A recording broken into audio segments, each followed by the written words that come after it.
سڵاوی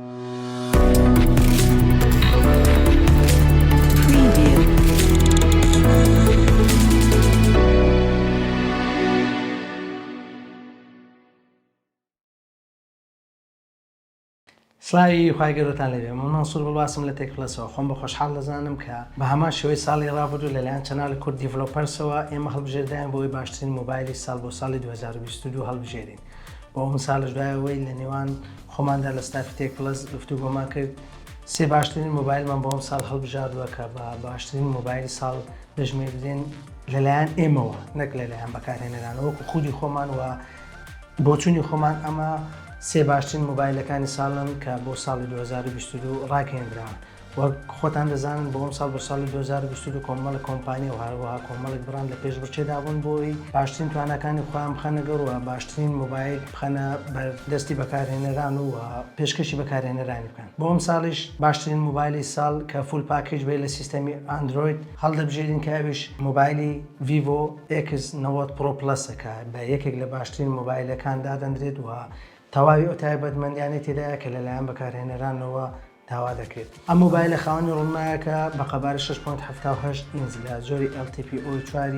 ئەمۆلید کە 1 ملیار ڕەنگ لە خۆ دەگرێت و توانای نێوبوونەوەی 120 هێرتزی هەیە و هەروەها پشتگیری لە HDR10 پلسیش دەکات و جۆری چارەسەرکەرەکەشی سنابدراگۆنی 8.2 کە بە یەکێک لە بەهێزترین چارەسەرکەرەکان دادەنرێت کە تاکو ئێستا بۆ مۆبایلە ئەندرویدەکان ڕاگەیەندراوێت و هەروەها یەکەی ڕێخەری گرافیکەکەشی ئەدرێنۆ 740 و جۆری بریگەکەشی UFS 4 کە بە یەکێک لە خێراترین بریگەکان دادەنرێت و بە هەردوو بریگەی 156 و 512 بەردەست خراوە و جۆری ڕامەکەشی LPDDR5X بە قەبارەی 12 گیگابایت ڕام بەردەست خراوە و مۆبایلەکەمان پشتگیری لە 4 دانە کامێرا دەکات لە ڕووی پشتەوەدا کە سەرچێکەی 50 مێگاپیکسڵە و هەروەها کامێرای دووەمیشیان 6 مێگاپیکسڵە و کامێرای سێمیشیان بە هەمان شێوە 50 مێگاپیکسڵە و کامێرای چوارەمیشیان 48 مێگاپیکسڵە و هەروەها باتریە مۆبایلە 4700 ملی ئەمپێرە کە دەتوانێت لە ماوەی 30 خولەک لە 0 بۆ 100 مۆبایلەکەمان بە تەواوی بارگاوی بکاتەوە بە خێرایی بارگاویکەرەوەی 80 وات و هەروەها پشتگیری لە بارگاویکەرەوەی بێتەریش دەکات بە خێرایی 50 وات و پشتگیری لە بارگاویکەرەوەی پێچەوانش دەکات بۆ مۆبایلی تر و مۆبایلی دووەمان مۆبایلی کۆمپانیای ئەپڵە کە ئەویش ئایفۆن 14 پرۆ ماکسەکە بە یەکێک لە باشترین مۆبایلەکان دادەنرێت بۆ ساڵی 2022 کە لەلایەن کۆمپانیای ئەپڵەوە تاکو ئێستا ڕاگەیەندراوێت ئەم مۆبایلە خاوەندارەتی لە ڕوونمایەک دەکات بە قەبارەی 6.7 ئینچ لە جۆری LTPO Super Retina XDR OLED کە پشتگیری لە تایبەتمەندی HDR10 و هەروەها توانای نێوبوونەوەی ڕوونماکەشمان 120 هێرتزە و ئەو پەڕی ڕووناچی ڕوونماکەمان دەگاتە 2000 نیت کە ئاستێکی زۆر بەرزە بۆ ڕووناچی ڕوونماکە لەسەر مۆبایلە هۆشمەندەکان تاکو ئێستا ڕاگەیەندراوێت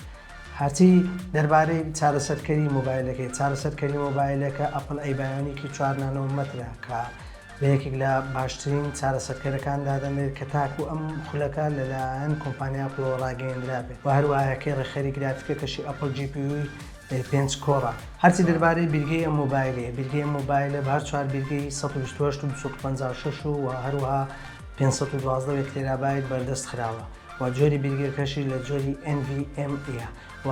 ڕامەکەشی بۆ هەر 4 بیرگە 6 گیگابایت ڕامە هەرچی دەربارەی کامێرای مۆبایلە کە یەکەم جارە کۆمپانیای ئەپڵ 48 مێگاپیکسلی بەکاردەهێنێت هەروەها پشتگیری لە دوو دانە کامێرای تر دەکات کە ئەوانش هەردووچیان 12 مێگاپیکسلن هەرچی دەربارەی پاتری مۆبایلەکەمان 4323 ملی ئەمپێرە کە لە توانایدایە لە 0 بۆ 150 بە 30 خولەک بارگاوی بکات و هەروەها پشتگیری لە بارگاویکەرەوەی بێتەل دەکات لە جۆری ماکسێ بە توانای 15 وات و هەروەها پشتگیری لە بارگاویکەرەوەی بێتەل دەکات لە جۆری QI بە توانای 7.5 وات و ئەوەی دەربارەی نرخی ئەم مۆبایلەیە بۆ ئێستا لە بازاڕەکانی کوردستان بۆ بیرگەی 256 گیگابایت و جۆری دو سیم کارتینەوە ئەکتیڤ ئێستا لە بازاڕەکانی کوردستان بۆ ئەمڕۆ نرخەکەی لە نێوان 1450 دلار بۆ 1500 دلاری ئەمریکیە و مۆبایلی سێمان دیاری کردە بۆ مۆبایلی کە باشترین نرخی هەیە لە چاو هەموو مۆبایلە ئازبەرزەکان کە لە ساڵی 2022 ڕاگەیەندراوە کە ئەویش مۆبایلی شاومی 12T پرۆیە کە باشترین تایبەتمەندی و هەروەها باشترین نرخی ئەم مۆبایلە خاوەندارەتی لە ڕوونماک دەکات بە قەبارەی 6.67 ئینچ لە جۆری ئەمۆلید و هەروەها پشتگیری لە تایبەتمەندی HDR10 پلس دەکات و هەروەها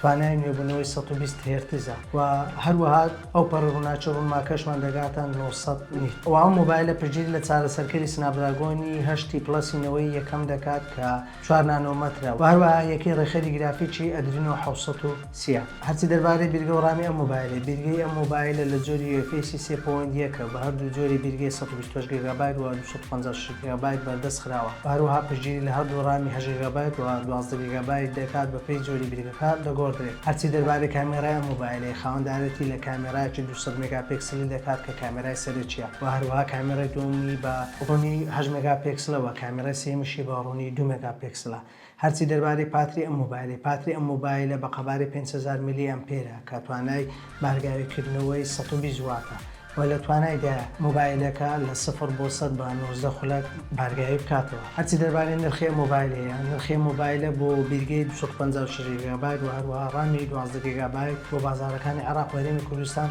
549 دلاری ئەمریکیە. ئەمانی باسمان کە سێ باشترین مۆبایل بوون بۆ ساڵی 2022. سپاس بۆ چەناڵی کورد دیڤلۆپەرز کە ئەو متمانەی بە ئێمەدا کە باشترین مۆبایلی ساڵ بۆ ساڵی 2022 هەڵبژێرین. تا ساڵی داهاتوو خواتان لەگەڵ.